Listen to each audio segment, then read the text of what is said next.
my opinion on all of this is Fanatics is ruining just the big sports leagues in general, just because I think they have a monopoly over a lot of it. And now they have the NFL license along with the MLB license. And I mean, it's just we're entering another junk wax era, but it's just tops. So I Yeah. mean, I'll get your thoughts because I mean you're where the product is. So what's your take on a lot of this so far Uh, and what you've been opening? it's to me, it's hard because I'm brand new to it. Obviously, I haven't collected cards since I was a kid, and I basically, I got back into it because I just like I love baseball, and I like especially unwrapping cards while I watch the game. I just think that's really fun and relaxing. And it is cool to collect all your favorite players and whatnot. So I didn't really get back into it for like any monetary, reason. I mean, it'd be cool to get, a nice, something nice to sell. That would be cool, but I haven't pulled anything like that. And so I'm still trying to figure out like, what to look for, what not to look for. It just seems like there is a devalue to like the base cards in favor of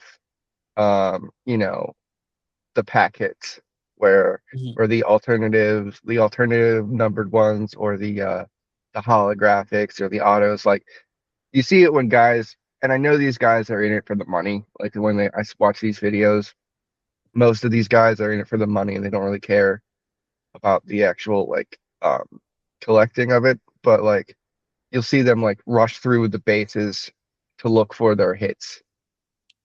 Mhm. Um, And they know where it's at in every pack too. They sit there and they yeah, like yeah, they'll like you know push the packet or push the stack of cards aside and like, oh, here it is, we got a purple one, and like mhm. go right to that.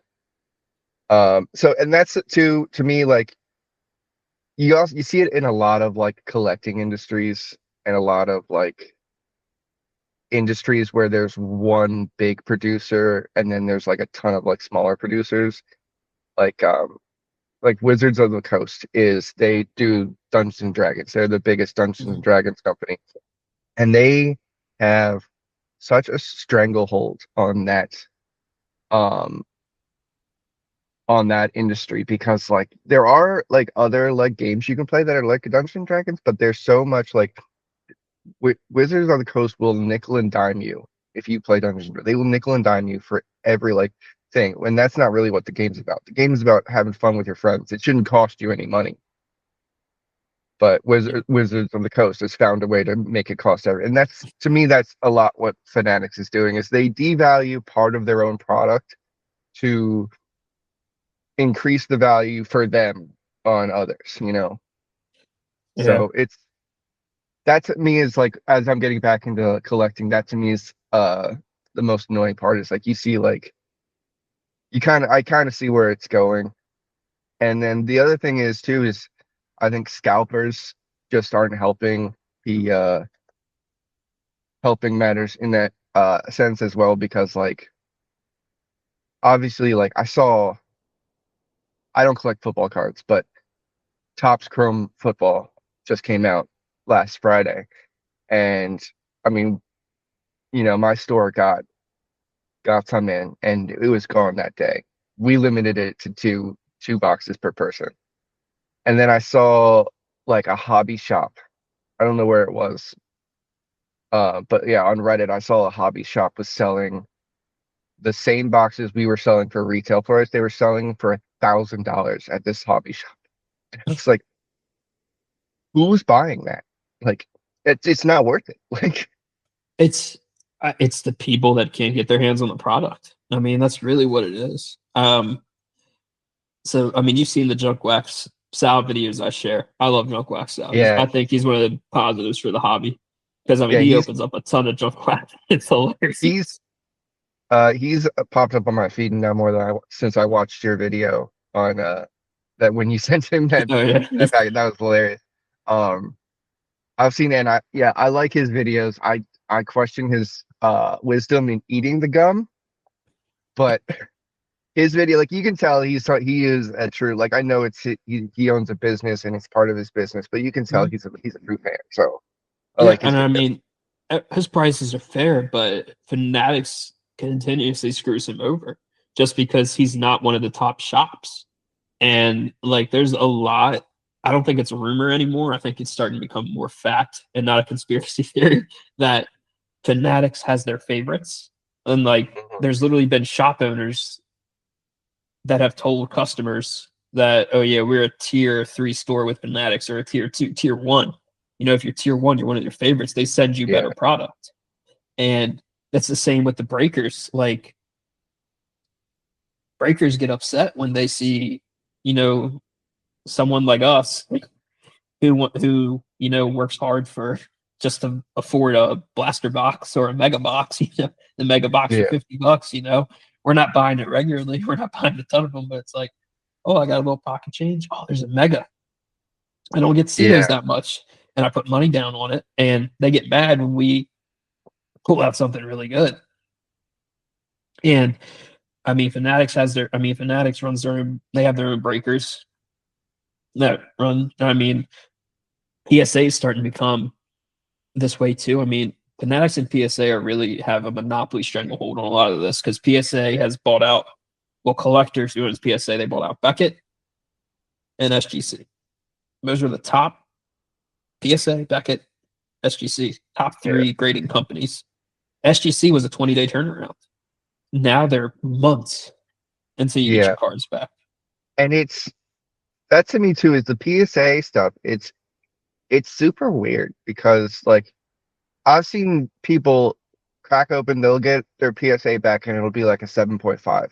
And they'll crack it open and obviously PSA charges you like a percentage of what they think the value of the card is, right? So Yeah, like if if they for think the shipping value, for shipping back for insurance purposes, yes. yeah. So they they charge you, like if your card's worth $100, they probably charge you like $15, which all right.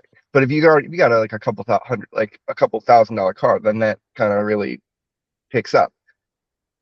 But like I've seen people crack open their PSA, cards that are rated like 7.5, send it back in, and then they get it back and it's a 9. And I'm like, if your grading is that arbitrary, then it's not real. Well, Like, that's the thing is PSA's built up their value to where right now they was buying out Beckett, buying out SGC. Now that's like the only big value name. I really think PSA buying out Beckett was just to get rid of the Beckett 9.5 because mhm, 9.5 was a gem mint in Beckett yeah, grading.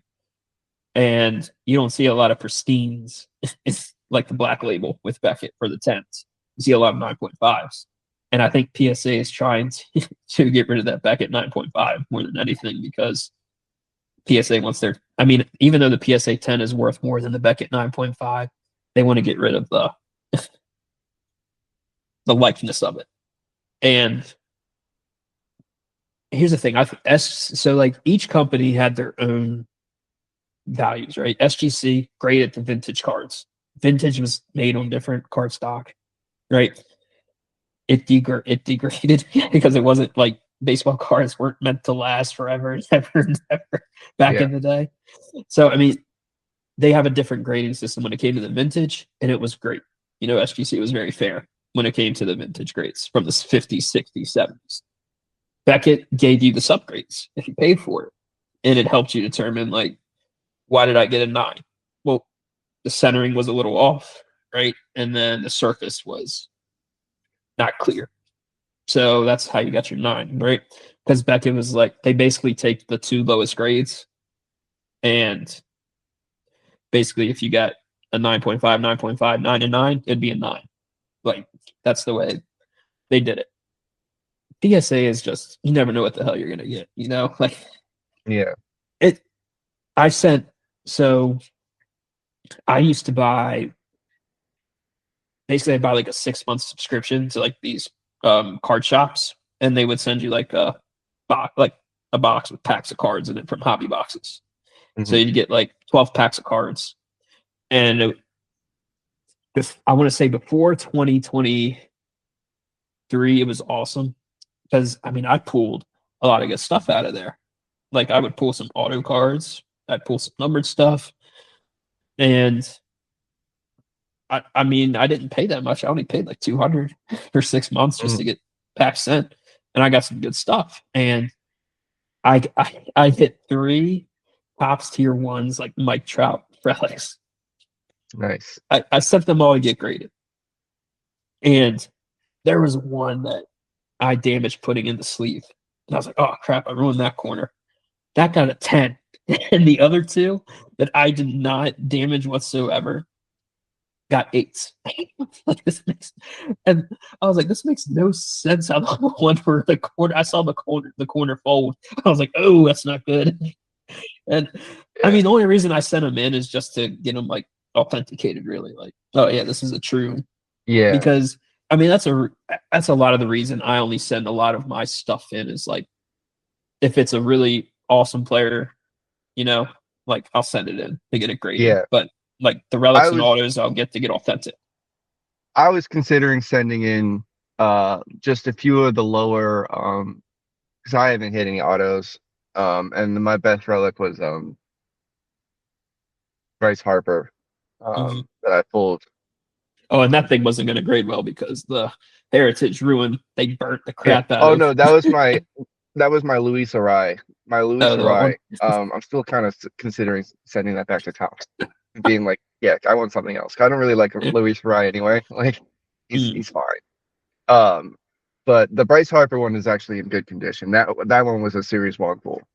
So I'm considering sending my Bryce Harper relic and the one of 99 Mike Trout that I mm, pulled.